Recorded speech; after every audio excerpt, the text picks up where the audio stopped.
Pwede rin ano to mga darling, wedding venue.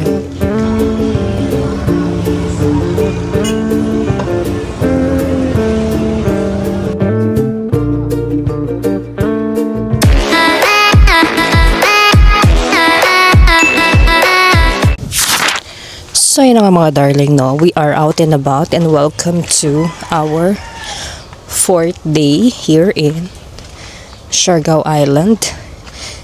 And for today's video mga darling, itinerary natin is the surf center, which is Cloud9. Then after that, check natin yung public beach dito. May access road dun eh. Then tignan natin yung sitwasyon ng alon. If we can surf, then we'll go ahead and surf. But in the meantime, mag-aalmusal muna tayo mga darling. See ya!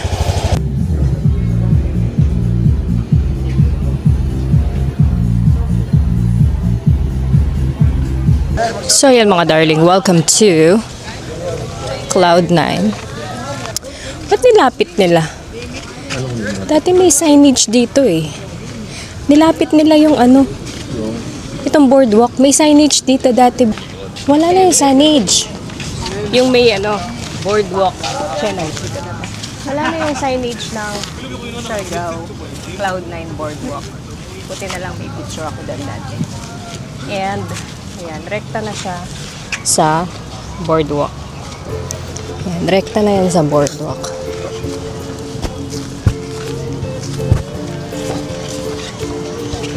O diba, may libreng pa concave mirror si ano, si Coles.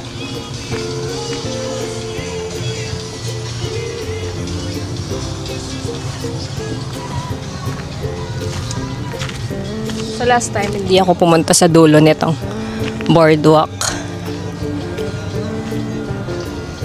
O ngayon, magpipicture tayo and magvi-video tayo hanggang sa dulo. Tignan natin dito sa side na to.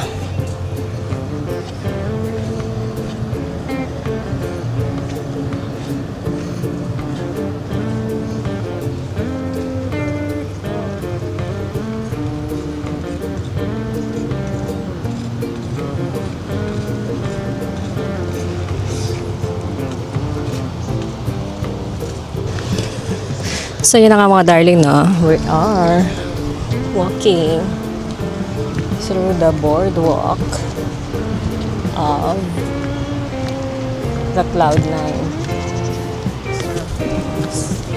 surfing area. Surfing haven.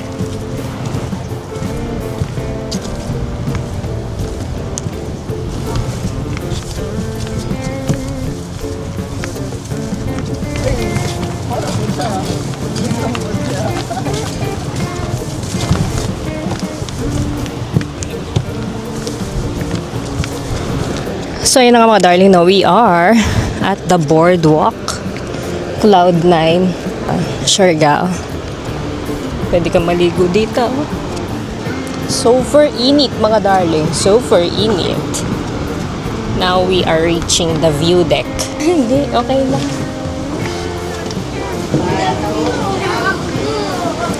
Ito lang tong view deck na to.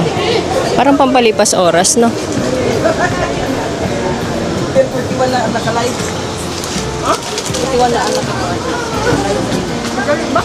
We are at the view deck of Cloud9 surf area mga darling. So kung gusto mo magpalipas lang ng oras and you want to release some stress and pressures and everything, yan, sightseeing ka lang dyan. Tapos panoorin mo yung mga nagsasurf. Yun sila. Ayan sila. Medyo malayo sila pala. Ayan. So, todo na yung zoom na yan mga darling. Ayan, pang beginners talaga yun kasi maliliit lang yung alon nila. Wow! So, mainit. So, mainit. Tingnan mo na yung ilong ko, mga darling. Oh. Sobrang Latina. So, for Latina. Later on, mag-picture tayo dun sa boardwalk na yan. Ano siya? Ayan siya. Later, mag-picture tayo. Tapos, after nun, tambay na tayo dun sa may shore dun. Hanapin ko si Kuya Benji. Siya yung nagturo sa akin last time. Dapat nandito siya. Alright. See ya, mga darling. So, we're done with the view deck, mga darling. We're heading back to the beach sa shore. Tambay muna tayo ng konti dyan sa may shore. So, yun nga, mga darling. We are done with the boardwalk.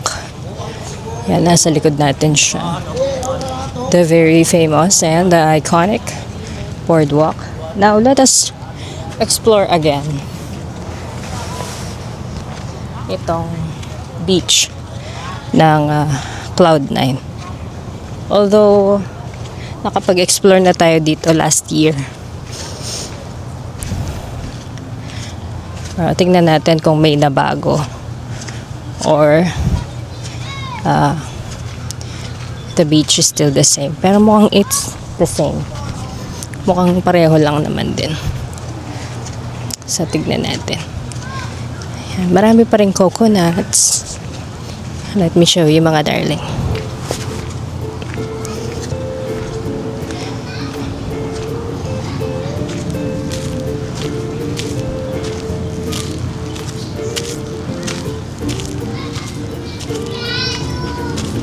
Tapos may mga snacks bar din dyan. So kung naabutan kayo ng gutom or you want to get refreshments, dyan kayo. Pero for sure, alam nyo na, mga darling, presyong turista dyan.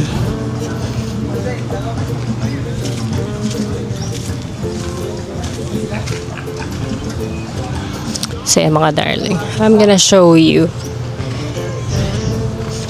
the beach, the shore ng Cloud9.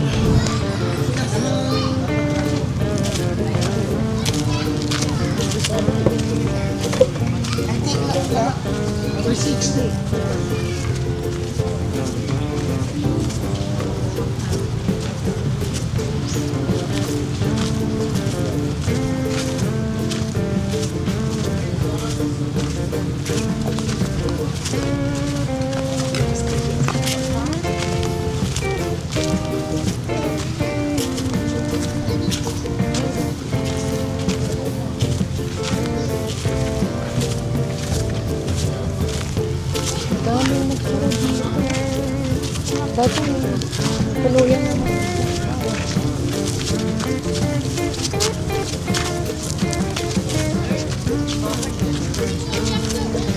Dati marami mga snack bar dito, mga darling. Ngayon parang kumonti na lang sila. Wala na rin yung tindahan na rin.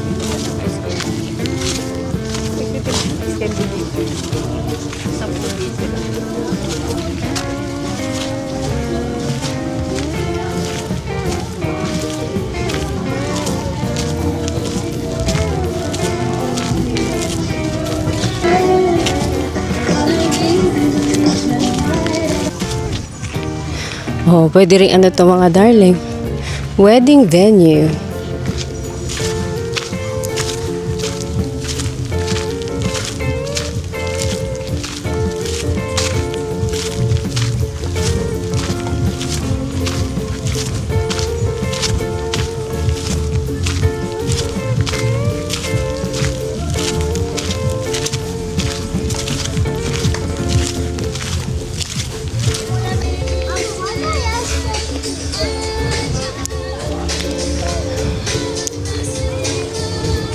We're still here, mga darling, sa shore ng Cloud9.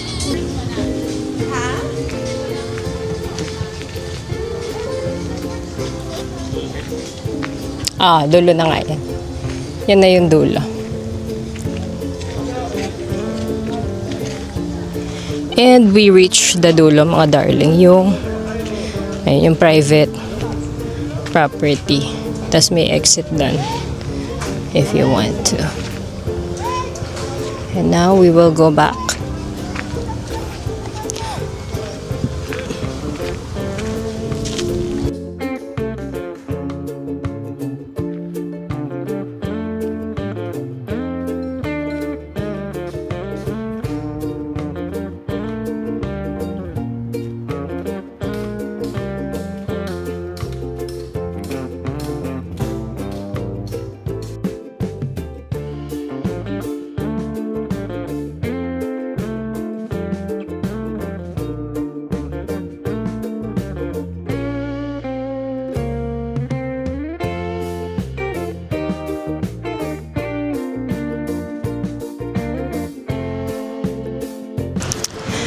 So yun na nga mga darling, no, we are at Cloud9, pero ito yung parang puntahan ng mga surfer. May gasgas na daan along the way, and dito bukang walang maraming turistang nagsusurf. So parang dito nagpa-practice yung mga surfers. Let's go take a closer look at the waves mga darling. Ganda. Mainit lang.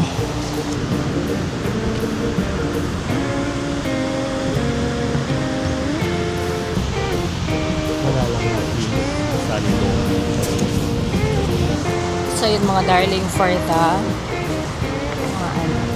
surfers haven. Laki ng alon. Sobrang init mga darling considering may bagyo sa Luzon. Pero dito, biniyayaan tayo ng magandang araw. Kaya dapat, remember mga darling, wear your sunblock, sunscreen, todo nyo na. And then, don't forget your aqua shoes as well.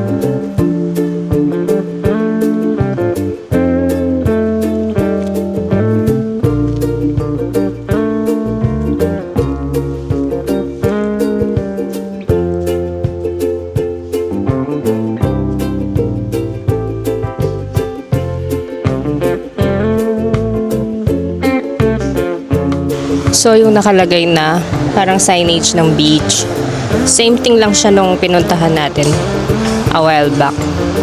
Meron lang mas malapad na shore dito. And may ginagawang mga resort. Okay, so let's head back mga darling. So, yun na nga mga darling. Andito tayo ngayon sa may Dapa area ng Siargao. And luckily, fiesta today mga darling. Happy fiesta mga taga Siargao. Chaotic medyo yung kanilang town proper, pero masaya, daming tao. Naantay ko nga may mag-aya sa amin ng papudams, pakain sa fiesta. Mga taga Siargao, baka naman po. Di pa kami nag-lunch. Samahan niyo kami sa ating adventure. We're done with the Cloud9 mga darling. Ang next stop natin ngayon is we're looking for the secret beach. Since masyadong mainit, and yung mga surfers at mga surfing instructors, nakipamiesta yata sila. Kaya wala na sila doon sa station nila sa Cloud9. So, makipamiesta na rin tayo. Medyo traffic dito sa may city proper or town proper, mga darling.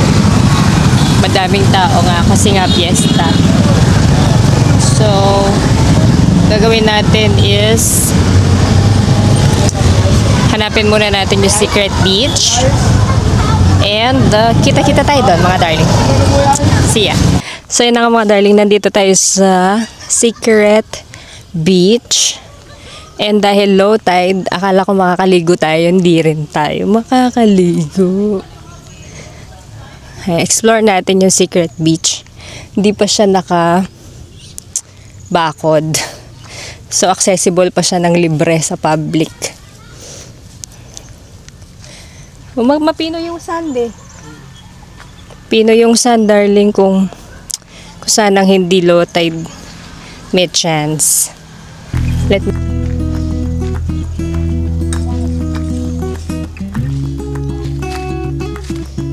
Oh, kung ano lang to, high tide lang to, oh.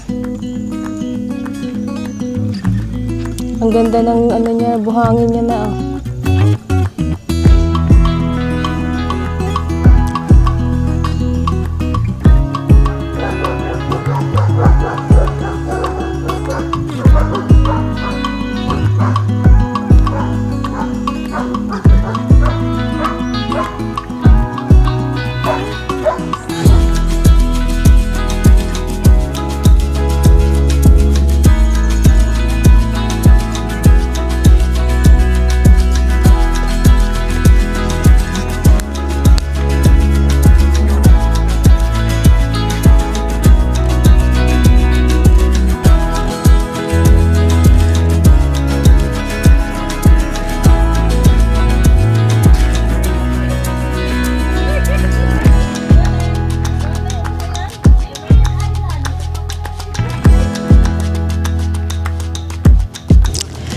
So, yan na nga, mga darling, no? Welcome!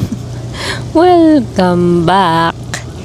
After natin sa secret beach, we went to Corvada to have a quick lunch. And then, pumunta kami dito sa may White Beach part.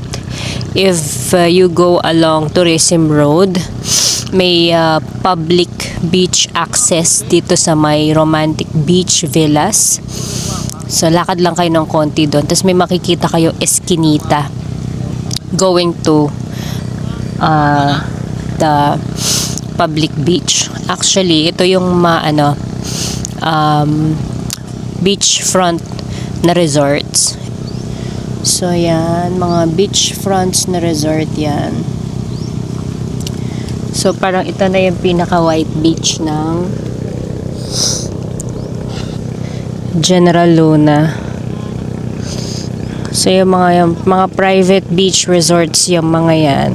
But, you can still, of course, access this beachfront na white beach sand dito sa Siargao.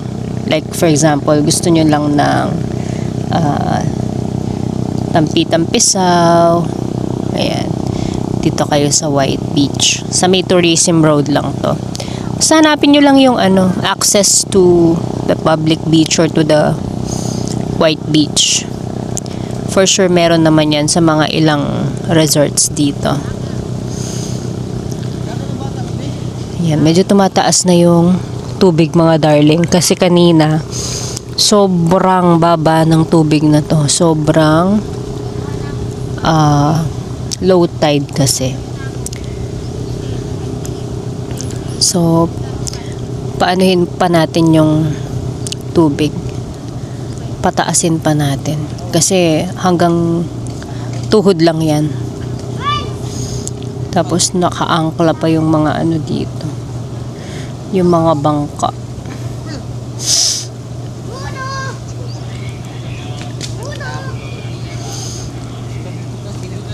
Ayan, mga darling, so enjoy lang muna natin ang ating pagbibilad dito. Ayan, mga darling, sobrang Latina. So far, Latina ang kutis ni Megan. And then I'll see you later mga darling. See ya.